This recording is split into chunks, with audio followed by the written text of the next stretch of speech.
কোরআনুল কারীমের ভিতরে প্রথমে একটি সূরা দিয়েছেন, সূরার নাম হচ্ছে সূরাতুল বাকারা। সূরাটির নাম কি? একটু জোরে বলেন তো, সূরার নাম কি? সূরাতুল বাকারা। এই বাকারা অর্থ হচ্ছে গাভী। বাকারা অর্থ কি? গাভী। আমার ভাইরা, আল্লাহ পাক প্রথমেই গরুর সূরা দিয়ে কোরআন নাজিল করলেন। কারণটা কি? কারণটা হচ্ছে আমরা পৃথিবীতে মানুষের মতো এসেছি, কিন্তু যদি পরিপূর্ণ মানুষ না হতে পারি, যতক্ষণ পর্যন্ত মানুষ না হতে পারবো, যতক্ষণ পর্যন্ত এই কোরআন ভিতরে না আসবে, ততক্ষণ পর্যন্ত আমরা মানুষ হতে পারি নাই। আমার ভাইরা, এই যে আমি কথা বলতেছি, এই কথা বলার জন্য একটি সেট দরকার, আছে না নাই? আমার হাতে একটি ফোন আছে, এই ফোনটি চালানোর জন্য একটি গাইড বুক দরকার। আচ্ছা, দুই পাশেই একই রকম দেখা যায় দেখতে, ঠিক আছে না? তো আমি যদি উল্টা পাশে টিপাটিপি করি, কোনো লাভ আছে? লাভ হবে? জোরে বলেন তো ভাইরা। এই ফোন চালানোর জন্য এই কোম্পানি একটা গাইড বুক দিয়েছেন, একটা হেডফোন দিয়েছেন। তেমনি এই মানব জীবন গঠন করার জন্য আল্লাহ রাব্বুল আলামিন দিয়েছেন মুকাম্মাল নিজামে হায়াত, ঐশী গ্রন্থ পবিত্র আল কোরআন। জোরে বলি সুবহানাল্লাহ। আমার ভাইরা, অনেক সময় বলা হয়ে থাকে মাদ্রাসায় জঙ্গি তৈরি হয়। নাউজুবিল্লাহ বলেন কেন? সুবহানাল্লাহ বলেন। মুসলমানরা সবাই জঙ্গি, কারণ আল্লাহ পাক বলেছেন মুসলমানরা সবাই যোদ্ধা। জঙ্গির অর্থ কি? যোদ্ধা। জঙ্গির অর্থ কি? যোদ্ধা। ইসলামের পক্ষে যোদ্ধা হতে রাজি আছেন না? ইসলামের জন্য যদি আপনাকে কেউ জঙ্গি বলে, ইসলামের জন্য যদি আপনাকে আমাকে জেলে যেতে হয়, জেলে যেতে রাজি আছি, কিন্তু আল্লাহর কোরআন ছাড়তে রাজি না। জোরে বলুন ঠিক না ঠিক? আমার ভাইরা, আল্লাহ রাব্বুল আলামিন বলেন والذين كفروا وكذبوا بآياتنا أولئك أصحاب النار هم فيها خالدون। চিল্লা বলি আল্লাহু আকবার। আল্লাহ পাক বলেন এই পৃথিবীতে কোরআনকে তারা অস্বীকার করতে চায়, যাদের কোরআন মানতে সমস্যা হয়। আর এই কোরআন যারা মেনে নেবে, তাদের জীবনটা তো সুন্দর হয়ে যাবে, তাদের জীবনটা তো সাধারণ কোনো জীবন থাকবে না, তাদের জীবনটা তো হযরতে ওমরের মতো জীবন হয়ে যাবে। ওয়াল্লাযীনা কাফারু, যারা কাফের, আল্লাহ পাক বলেন ওয়াকাযযাবু বিআয়াতিনা, তারা এই কোরআনকে অস্বীকার করে। আল্লাহ পাক বলেন যারা কোরআনকে অস্বীকার করে, আল্লাহ রাব্বুল আলামিন বলেন উলাইকা আসহাবুন নার। চিল্লা বলি আল্লাহু আকবার। উলাইকা আসহাবুন নার, তারা হচ্ছে জাহান্নামী। আর জাহান্নামীরা কতদিন পর্যন্ত এই জাহান্নামের ভিতরে অবস্থান করবে? আল্লাহ রাব্বুল আলামিন বলেন হুম ফিহা খালিদুন। চিল্লা বলি আল্লাহু আকবার। হুম ফিহা খালিদুন। আল্লাহ পাক বলেন তারা একদিন জাহান্নামে থাকবে না, 2 দিন জাহান্নামে থাকবে না, ওই জাহান্নামের ভিতরে তারা চিরকাল অবস্থান করবে। আমার ভাইরা, আপনারা এখানে বসে আছেন, আমি জানি না কার মনে কি, ঠিক না বে ঠিক? কিন্তু জানে কে? আল্লাহ পাক বলেন ইন্নাল্লাহা ইয়ালামু মা ইন্নাল্লাহা ইয়ালামু ওয়া আনতুম লা তা'লামুন। আমার ভাইরা, এই পৃথিবীর মানুষ কেউ যদি না জানে, আল্লাহ পাক জানেন। আল্লাহ পাক বলেন ইন্নাল্লাহা লা ইয়ানজুরু ইলা সুওয়ারিকুম। ও বন্ধু, আল্লাহ রাব্বুল আলামিন তোমার সুন্দর চেহারা দেখে না। বন্ধুরে, তুমি এই সুন্দর চেহারার দাপট দেখাচ্ছ রে বন্ধু। এই সুন্দর চেহারা কিন্তু সারা জীবন থাকবে না। জোরে বলুন ঠিক নেবে ঠিক। আমার ভাইরা, আপনি যাকে ভালোবাসেন, যাকে মহব্বত করেন, যার জন্য আপনি পাগল, আপনি তার সুন্দর চেহারা দেখে পাগল হয়েছেন। ওই চেহারা যদি একটু ব্ল্যাক হয়ে যায়, একটু কালো হয়ে যায়, আর ভালো লাগে না। একজনের দামি বাইক দরকার, দামি গাড়ি দরকার, এফজেড গাড়ি দরকার, পালসার দরকার। এই পালসারের জন্য পাগল হয়ে গেছে, তার পালসার ছাড়া ভালো লাগে না। বাপের কাছে কয়, তুই আমার কবে পালসার কিনে দিবি? ঠিক নেবে ঠিক। কিন্তু কয়েকদিন পরে পালসার কিনা দিছে বাবে। পালসার কিনা দেওয়ার পরে এখন পালসার ভালো লাগে না, এফজেড ভালো লাগে না, এখন নতুন ভার্সন চাই। জোরে বলুন ঠিক নেবে ঠিক। যেই মেয়ের জন্য কয়েকদিন আগে পাগল ছিল, আজকে সেই মেয়েকে আর ভালো লাগে না, নতুন একটা বিয়ে করতে মন চায়। মনে মনে চিন্তা করে, ইসরে কয়েকদিন পরে যদি বিয়ে করতাম তাহলে মনে আর একটু সুন্দর বিয়ে করতে পারতাম। জোরে বলুন ঠিক নেবে ঠিক। আমার ভাইরা, মানুষের চাহিদা শেষ নাই। আল্লাহর নবী বলেন, পৃথিবীর সমস্ত মানুষেরা চাহিদার উপরে চাহিদা। কাউকে যদি ওহদ পাহাড় পরিমাণ একটা স্বর্ণের পাহাড় দেয়া হয়, ওই লোকটা স্বর্ণের পাহাড় আরেকটা চাই। জোরে বলুন ঠিক নেবে ঠিক। যেই লোকটার নওগাঁ জেলা শহরে একটা বাড়ি আছে, ওই লোকটা কয়, আমার একটা বাড়ি চলবে না, আরেকটা বাড়ি লাগবে। ও বন্ধু, ওয়া আমওয়ালিকুম, আল্লাহ পাক বলে, বান্দা, আমি আল্লাহ পাক রব্বুল আলামিন বান্দার চেহারার দিকে তাকাই না, সম্পদের দিকে তাকাই না। ওয়ালাকিন ইয়ানজুরু ইলাত তাকওয়া, আমার বান্দা আমার কতটুক ভয় করে, কতটুক ভালোবাসে। এই বন্ধু, আল্লাহর কাছে দুনিয়ার হিসাব হবে না। আল্লাহ নবী বলেন, ওয়া আমালিকুম, ও বন্ধু, আল্লাহ রব্বুল আলামিন তোমার আমলের হিসাব নেবে। তুমি কতটুক আল্লাহকে ভয় করো, কতটুক ভালোবাসো, এই হিসাব আল্লাহ পাক নেবে। আমার ভাইরা, এই কোরআনের ভিতরে আল্লাহ রাব্বুল আলামিন খাউফ শব্দ ব্যবহার করেছেন এবং তাকওয়া শব্দ ব্যবহার করেছেন। এক নম্বরে কি খাউফ, আরেকটা শব্দ কি তাকওয়া।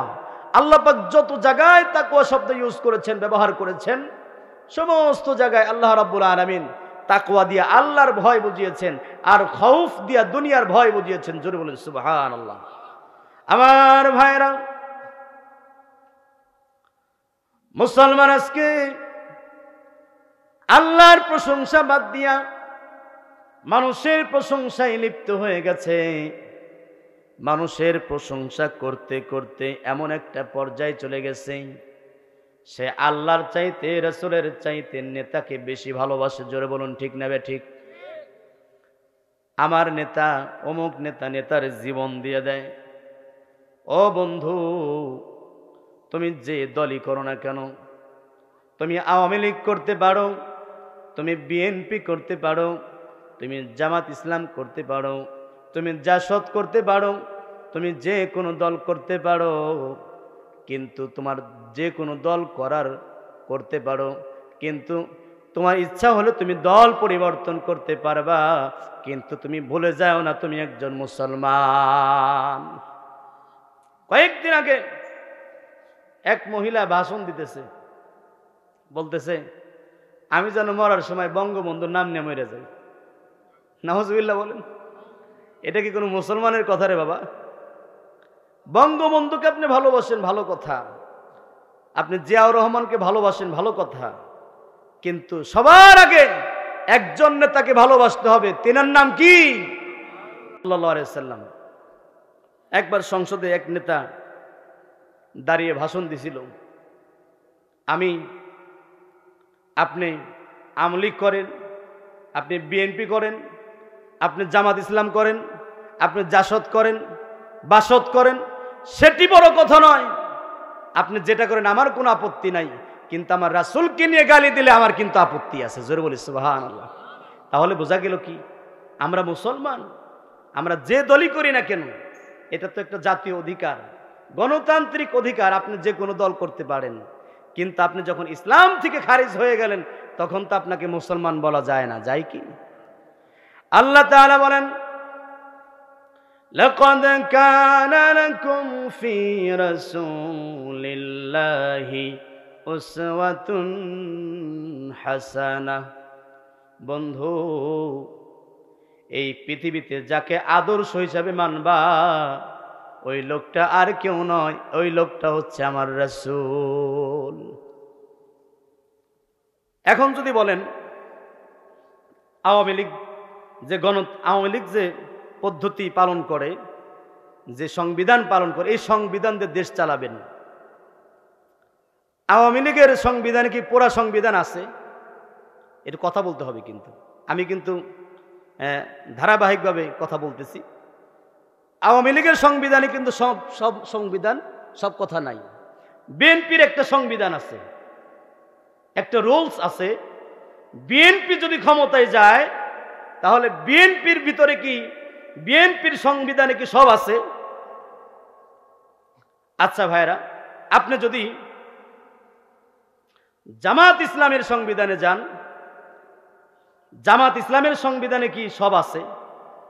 আমার ভাইরা, জাসদের সংবিধানে যদি যান, পরিপূর্ণ সংবিধান না, কিন্তু কোরআন এমন একটা সংবিধান যার ভিতরে আপনার পারিবারিক, সাংসারিক সব কিছু আছে। জোরে বলি সুবহানাল্লাহ।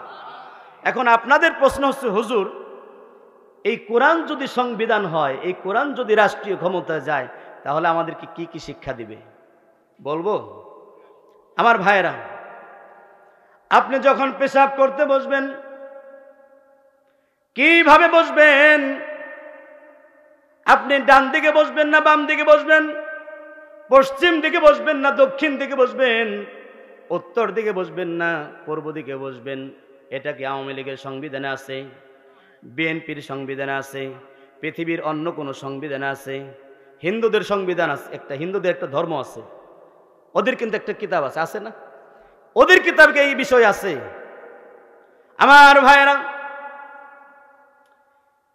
আল্লাহ পাকের কোরআন এমন একটা সংবিধান, আপনি কিভাবে পেশাব করবেন, কিভাবে বসবেন, আপনাকে এই কোরআন শিক্ষা দেয়, ইসলাম শিক্ষা দেয়। আপনি যখন বসবেন তখন পশ্চিম দিকে পূর্ব দিকে বসতে পারবেন না। পশ্চিম দিকে কেবলা, কেবলার দিকে পিঠ করিয়া, কেবলার দিকে মুখ করিয়া বসা যাবে না। সূর্যের দিকে পিঠ করিয়া, সূর্যের দিকে মুখ করিয়া বসা যাবে না। আচ্ছা, কেবলার দিকে বসলে সমস্যা কি? কেবলার দিকে মুসলমানেরা নামাজ পড়ে, মুসলমানেরা আল্লাহকে সিজদা দেয়, এই জন্য মুসলমানেরা পশ্চিম দিকে পেশাব করে না। আচ্ছা, পূর্ব দিকে পেশাব করলে সমস্যাটা কি? পূর্ব দিক থেকে একটা সূর্য ওঠে। আমার ভাইয়েরা, সেক্সুয়ালি একটা বিষয় আছে। আমার ভাইয়েরা, ইসলাম বলে পূর্ব দিকে যদি কেউ পেশাব করে, 1 নম্বরে তার মাথা ব্যথা হবে, 2 নম্বরে সেক্স কমে যাবে। এই জন্য দেখবেন বেশি বেশি করে আল্লাহ রাসূল বলেছেন, যখন বিবির সাথে মেলামেশা করো তখন কি করবা? আগে গোসল করবা। মেলামেশা করার পর কি করবা? গোসল করবা। গোসলের একটা নিয়ম আছে, 3 বার কুলি করতে হবে, 3 বার নাকে পানি দিতে হবে, তারপরে সারা শরীর ধৌত করতে হবে। আমার ভাইরা, এই সংবিধান কিন্তু আর অন্য কোনো সংবিধানে পাবেন না। জোরে বলুন ঠিক না ঠিক? আমার ভাইরা, মুকাম্মাল নিজামে হায়াত ঐশী গ্রন্থল কোরআন, কোরআন আপনাকে কি শিক্ষা দেয় দেখুন। প্রবল বাতাসের দিকে পেশাব করা যাবে না, যেই দিক থেকে বাতাস আসতেছে ওই দিকে পেশাব করা যাবে না। এখন আপনাকে যদি বলি, ভাই কেন পেশাব করা যাবে না? ইসলাম বলে আপনি যখন বাতাসের দিকে ঘুরে পেশাব করবেন, ওই বাতাসটা যখন আপনার শরীরে লাগবে, ভাইজান যাইতেছেন নাকি ভাই? আপনি কিন্তু থাকতে হবে ভাই, আমার ভাইয়ের চেহারাও যেমন সুন্দর, হাসিরও যেমন সুন্দর। জোর বলি সুবহানাল্লাহ। আল্লাহ পাক এত সুন্দর নোরানি চেহারা দিয়েছে। আমার পাশে বসছে না, মনে হইতেছে কি আমরা দুই ভাই। কি বলেন, ঠিক না বেঠিক? একই রকম চেহারা, একই রকম স্বাস্থ্য। আমি মনে করছি আমার যমজ ভাই পাশে বসে রয়েছি। চিন্তা করছেন? একটু সুবহানাল্লাহ কোন না। আমার ভাইরা, আপনি যখন বাতাসের দিকে পেশাব করবেন, বাতাসের দিকে পেশাব করলে পেশাবের ভিতরে অ্যাসিড আছে। কি আছে? অ্যাসিড আছে। এই পেশাব আপনার শরীরে লাগলে আপনার শরীরের ক্ষতি হবে, আপনার দেহের ক্ষতি হবে। এই জন্য ইসলাম বলে তুমি এমন দিকে পেশাব করতে বসো যে দিকে বাতাস তোমার শরীরে লাগবে না। আল্লাহ পাক বলেন, এ বান্দা উদখুলু ফিস সিলমি কাফা, চিল্লা বলে আল্লাহু আকবার। উদখুলু ফিস সিলমি কাফা, বান্দারে তোমরা পরিপূর্ণভাবে ইসলামের ভিতরে প্রবেশ করো। ইসলামের ভিতরে অর্ধেক প্রবেশ করবা, অর্ধেক প্রবেশ করবা না, তা হবে না, তা হবে না। তুমি একবার দাঁড়ায় পেশাব করবা, আবার বসে পেশাব করবা, না না। আমার ভাইরা, এখন আপনাদের প্রশ্ন হতে পারে, হুজুর দাঁড়ায় পেশাব করলে সমস্যাটা কি? জোরে বলুন ঠিক না ঠিক? বর্তমান সায়েন্স বলে কোন মানুষ যখন দাঁড়ায় দাঁড়ায় পেশাব করে, এক নম্বরে পেশাব তার প্যান্টের ভিতরে লাগে, তার জামার ভিতরে লাগে। কয়েকদিন আগে এক যুবককে বললাম, ভাইজান আসেন নামাজ পড়ে যান। হুজুর যাইও না, সমস্যা কি? হুজুর প্যান্টে পেশাব পড়ছে। আমি বলতেছি, আপনি বাচ্চাকে জিজ্ঞেস করলাম, তুমি বড় না তোমার বাবা বড়? কয় হুজুর আমি বড়। আমি বললাম কেমনে? হুজুর আমার আব্বারে যখন হুজুর আপনি জিজ্ঞেস করেন আসেন ভাই নামাজ পড়ে যান, তখন কয় প্যান্টে পেশাব লাগছে। তার মানে আমার আব্বা এখন বড় হইয়া প্যান্টের ভিতরে পেশাব করে, আমি তো পেশাব করি না। সুবহানাল্লাহ, এই সুবহানাল্লাহ বলা যাবে? আমার ভাইরা, দাঁড়ায় পেশাব করলে লাভ কি লস কি? দাঁড়ায় পেশাব করলে পেশাবের এতটা গতি হয়, এই পেশাবের গতির কারণে আপনার সমস্যা হয়ে যাবে। আমার বন্ধুরে, এই জন্য রাসূল সাল্লাল্লাহু আলাইহি ওয়াসাল্লাম আজ থেকে ১,৫০০ বছর আগে বলে গিয়েছেন, ও মুসলমানেরা তোমরা যখন পেশাব করবা বসে বসে পেশাব করবা। আবার দাঁড়ায় পেশাব করার বিধান আছে। আপনি মনে করেন না হুজুর এক লোক রাস্তা যাইতেছে, তো কয় কি পেশাব যেহেতু বৈশা করতে হবে কেমনে করি? তো জঙ্গল আছে না, জঙ্গল ময়লা, ওখানে জঙ্গলের ভিতরে ঢুকছে, বৈশা বৈশা পেশাব করতেছে। ঠাস করে একটা আসছে, যখন সাপ এরকম করছে তো লোকটা পিছাইতে যায়, পেশাব শরীরে বেড়ে গেছে। এই জন্য রাসূল সাল্লাল্লাহু আলাইহি ওয়াসাল্লাম বলছে কি, এমন একটা প্রচন্ডময় জায়গায় গেলা যেখানে বসে বসে পেশাব করার সিস্টেম নাই, পরিবেশ নাই, ওখানে কি দাঁড়ায় পেশাব করো। সুবহানাল্লাহ, ইসলাম কত সুন্দর! সুবহানাল্লাহ কোন না? এত সৌন্দর্য কোথাও আছে? আমার ভাইরা, তাহলে পেশাবের কথা বললাম। ইসলাম এমন একটা সংবিধান, ইসলাম যদি রাষ্ট্রীয় ক্ষমতায় যায় আপনি কিভাবে পেশাব করবেন ইসলাম শেখাবে। কিভাবে বিবির সাথে মেলামেশা করবেন, কোন দোয়া পড়বেন। আজকে আমরা বিবির সাথে মেলামেশা করি, কোনো দোয়া নাই, কালাম নাই, সন্তানগুলা ল্যাংড়া হয়, লোলা হয়, সন্তানগুলা পুরুষ হয় না, মহিলাও হয় না। নাম কি? হ্যাঁ, কয়েকদিন আগে এক হিজড়া দেখতেছি, বলতেছে কি, এই এই টাকা দে, টাকা দে, টাকা দে। তো ওরা যখন এই সিস্টেমটা করে কেমন দেখা যায় চিন্তা করেন তো। আমার ভাইরা, আপনার সন্তান কেন হিজলা হলো? সন্তান যেন হিজড়া না হয়, ইসলাম আপনাকে শেখাবে।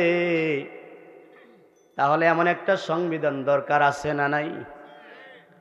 এবার আপনি ঘুমাতে যাবেন, কি দোয়া পড়ে ঘুমাতে যাবেন?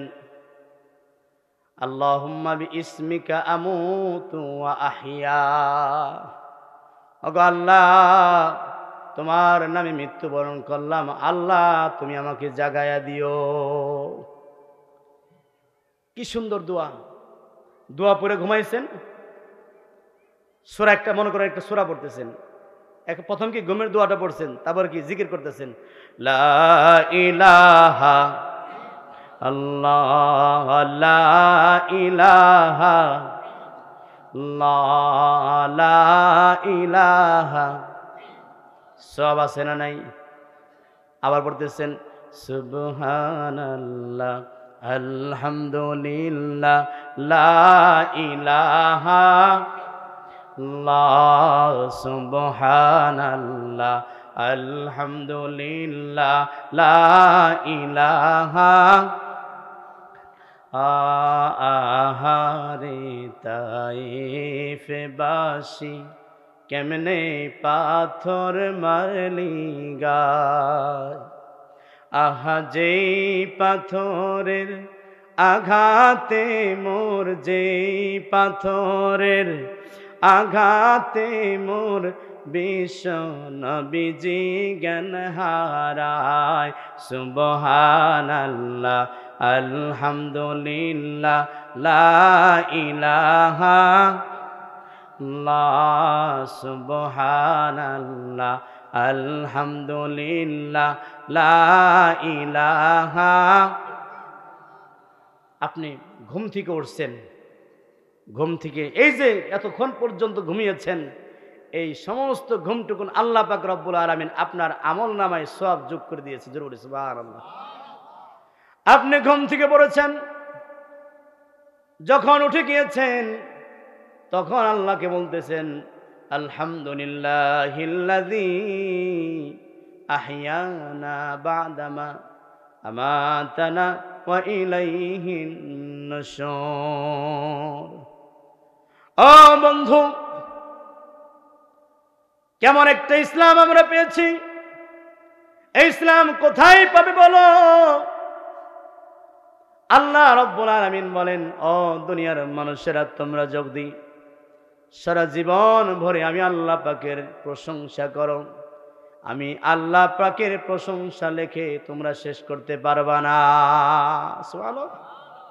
আল্লাহ পাক বলেন, قل لو كان البحر مدادا لكلمات ربي لنفد البحر قبل أن تنفد كلمات ربي ولو جئنا بمثله مددا। চিল্লা বলি আল্লাহু আকবার। तमाम দুনিয়ার গাছপালা কেটে যদি কলম বানানো হয়, পুকুর পুষ্করী খাল বিল নদী নালা সাগর যত পানি আছে সমস্ত পানিকে যদি কালি বানানো হয়, আমার আল্লাহ পাকের প্রশংসা লিখতে লিখতে কিয়ামত হয়ে যাবে। আমার আল্লাহ পাকের প্রশংসা লেখে কোনোদিন শেষ করা যাবে না। আমার ভাইয়েরা, আমরা আজকে আচ্ছা ঠিক আছে, আচ্ছা ঠিক আছে। আমার ভাইয়েরা, একটু খেয়াল করে লক্ষ্য করে শুনুন। আজকে আমরা সালাম দেই, এই সালামের কথা কিন্তু আমাদের বাংলাদেশের সংবিধানে নাই, আছে নাকি? সালাম আপনাকে কি শেখায়? আবার আমার বাংলাদেশে একটা এই সালাম নিয়ে গান আছে না নাই? একটা দেশেও গানও আছে, সালাম সালাম হাজার সালাম শহীদ স্মৃতি স্মরণে আমার হৃদয় রেখে যেতে চায় তাদের স্মৃতি মরণে। সুবহানাল্লাহ। আবার কিছুদিন আগে আরেকটা গান শুনছিলাম, আসসালামু আলাইকুম বিয়ান সাহেব, আসিল না? ওয়ালাইকুম আসসালাম, কি বিয়াই সাহেব না? এই যে সালাম, আবার অনেকেই সালাম দেয়, আসসালামু আলাইকুম ভাইজান, এই যে সালাম দেয়, আসসালামু আলাইকুম, এটা কি আসলে জায়েজ আছে বলেন তো? আসসালামু আলাইকুম মানে তার মানে কি আপনি মরেন? আমি যদি তুই মর, শালা ওটা শালা তুই ওর মর কস, খারাপ তোর খবর আছে, ঠিক না? ইসলাম আপনাকে বলে যখন তুমি কাউকে সালাম দিবা তখন সুন্দর করে সালাম দাও, আসসালামু আলাইকুম ওয়া রাহমাতুল্লাহ। আপনি যখন সুন্দর করে সালাম দিবেন, এই সুন্দর করে সালাম দেওয়ার কারণে আল্লাহ রাব্বুল আলামিন আপনার আমলনামায় 10টা করে নেকি লিখে দিবেন। আমার ভাইরা, এই সালাম সালাম সালাম আল্লাহ রাব্বুল আলামিন নবীকে সালাম দিয়েছেন, আবার নবী আল্লাহকে সালাম দিয়েছে। আবার আল্লাহ পাক বললেন তোমরা আমার নবীকে সালাম দাও, আসসালামু আলাইকা ইয়া রাসূলুল্লাহ। আমার ভাইরা, আজকে আমরা সালাম দেই না। আজকে আমরা কোনো বাড়িতে ঢুকতে গেলে কোনো লোককে ডাক দিলে কই মালিক ভাই আছেন নাই বাড়িতে, কারণ বউতে বাড়ি থেকে জবাব দেয়, কয় না মালিক ভাই তো নাই। কয় মালিক ভাই যেহেতু নাই, বাবির হাতের একটা পান খায়া যাই। সুবহানাল্লাহ কোন? আমার ভাইরা, আপনি যখন কোনো বাড়িতে ঢুকবেন, বাড়িতে ঢুকার আগে সালাম দিতে বলেছেন মুহাম্মাদুর রাসূলুল্লাহ সাল্লাল্লাহু আলাইহি ওয়াসাল্লাম। আজকে অনেক মহিলা দেখা যায় স্বামীর সামনে খুব ভদ্রতা দেখায়, স্বামীর সাথে অত সুন্দর করে কথা বলে না, কিন্তু যখন পরপুরুষ দেখে তখন সুন্দর করে কথা বলে। আছে না নাই? আমার ভাইয়েরা, স্বামী আইসা দেখে বাড়িতে বউ কাঁদতেছে, বউ রেখে বউ তুমি কান্দো কে? কয় কি কান্দি কি জন্য জানো? কয় কি জন্য কান্দতেছে? কই যে গাছের পাখি আমার দিকে নজর করে তাকায়। কি কয়? আমার দিকে নজর করে তাকায়, বারবার আমার দিকে তাকায়, আমার লজ্জা করে, আমি এই জন্য লজ্জায় কাঁদতেছি। শালা বেটা শালা পাখি, তুই আমার বোর দিকে তাকাস, এই গাছই রাহম না। এবার গাছ কাইটে দিছে, গাছ কাইটে দেওয়ার পর তো পাখি নাই, পাখি আছে। প্রতিদিন স্বামী কাজের উদ্দেশ্যে বের হয়ে যায়, হঠাৎ করে স্বামী ঘরে ফিরছে, ফেরার পরে দেখে বউতে আরেকজনের সাথে লাইন মারতেছে। হারে বউ, তুই পাখি দেখলে লজ্জা পাস, কিন্তু পর পুরুষ দেখলে লজ্জা পাস না। আপনাদের এলাকার কথা বলতেছি না, আমাদের এলাকার কথা বলতেছি। মেয়েদের এখন বর্তমান ফ্যাশন কি জানেন?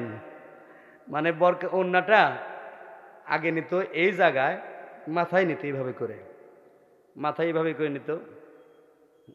এখন ওড়না নেয় হলো এইভাবে করে, এইভাবে করে নেয়। কিন্তু আল্লাহ পাক কি বলতেছে? আল্লাহ পাক বলতেছে তুমি তোমার ইজ্জতকে, তুমি তোমার সম্মানকে ঢেকে রাখো। আল্লাহ পাক পোশাক দিয়েছেন মহিলাদেরকে। আমার ভাইরা, মহিলাদেরকে খারাপ করার পিছনে কে সবচেয়ে দায়ী জানেন? পুরুষরা। কেরা দায়ী? কয় আমি তো প্রতিদিনই দেখি আমার বউ, তোমাকে একটু অধিকার আছে না, হক আছে না, তোমরা একদিন দেখো, সুন্দর করে সাজিয়া গুজিয়ে নিয়ে যায়। তো কি বলেছিলাম,